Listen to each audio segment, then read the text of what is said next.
My name is John, I'm 17, and this is the story of how my whole life changed during one walk in the forest. Not because of magic or anything supernatural, but because of a quiet discovery made beneath my feet, in the middle of nowhere. It was a chilly Tuesday afternoon in early spring. The air still smelled like winter, but the sun was starting to fight its way through the clouds, casting silver light through the trees. I had skipped school that day. Not proud of it, but I just needed space. Things at home weren't great. My dad worked all the time, my mom was always tired, and my so-called friends had been acting fake for weeks. I had nowhere else to go but the woods. There's this trail behind the neighborhood where no one ever goes.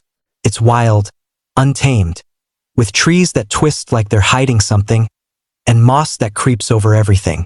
I walked deeper than usual that day, far off the path, into a place I'd never been. And that's when I saw it. Something glinting, buried just under a pile of dead leaves and twigs. At first, I thought it was just a candy wrapper, but when I kicked at it, something solid moved, heavy, metallic. I bent down and dug with my hands. My fingers hit something hard and smooth. I pulled.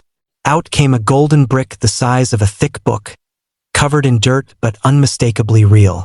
My heart nearly stopped. I looked around. No cameras. No footsteps. Just birds and wind. I kept digging and more pieces appeared. Gold gears, broken panels with strange symbols, a coin with an eagle design I'd never seen before. The stuff didn't look ancient. It looked industrial, like it came from a machine or a lab, all made of gold. Over the next hour, I pulled out what must have been 15 to 20 small gold objects. I filled my backpack and ran home. I didn't sleep that night. I spent hours online, researching markings, trying to identify the coins and components. It didn't match any known currency or machine, but the gold was real. I tested it with a lighter. I even scraped a piece and took it to a sketchy pawn shop in another town. The guy's eyes lit up. He offered me $10,000 for just 3 pieces. I said no. I knew this was bigger. Over the next few weeks, I returned to the site, always careful, always alone. I never brought my phone, just in case. I found more.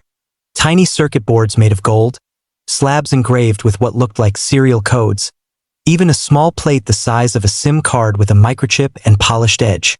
One of the pieces caught my eye. It was thin and rectangular. It looked familiar. I took it home and realized it fit exactly into the backplate of my iPhone, where the wireless charger sits. I clipped it in. The phone rebooted. Suddenly, my iPhone started showing diagnostic data I'd never seen. CPU temperature, network spikes, signals from strange satellites. My battery life doubled. Apps loaded instantly. The camera, crystal sharp like a professional lens. I had no idea what I'd activated, but the phone was now running on another level, and the chip was golden. From there, everything escalated. I sold small amounts of gold online through crypto marketplaces, keeping it anonymous. I bought a new phone officially, a MacBook, clothes from brands I could only dream of. Then, the big one, I ordered a custom quad bike with off-road wheels and titanium parts. It looked like something from a sci-fi movie. With the money coming in steadily, I booked my first real vacation. 2 weeks in Bali. Beach villa, ocean view, the works. I didn't tell my parents. I just left a note. Asterisk, I'm safe. I need this. Asterisk. On the plane, I watched clouds float below me and thought, this all started with a walk. But things got complicated when my old friends noticed. First, they laughed at my clothes. Then they asked questions. Where'd you get that quad? How do you afford that? You selling something? When I didn't answer, they started rumors. Said I stole it. That I was into illegal stuff. One of them, Tom, pretended to be friendly again, invited me to hang out. But I saw the way he looked at my phone, my watch, my shoes. He didn't want me back. He wanted a piece of it. I stopped answering their messages. That was the start of my isolation and my transformation.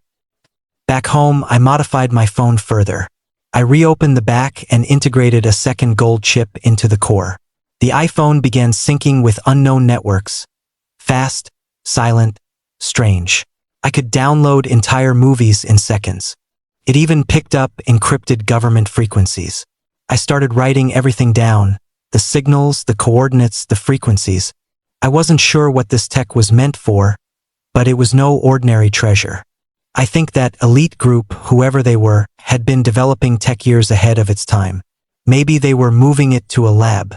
Maybe the crash was covered up. Or maybe the forest simply swallowed their secret hole. And I had found it. One day, while scanning those frequencies, my phone received a silent ping. Coordinates. They pointed to an abandoned warehouse near the edge of the forest. I biked there and found a sealed crate covered in rust and vines.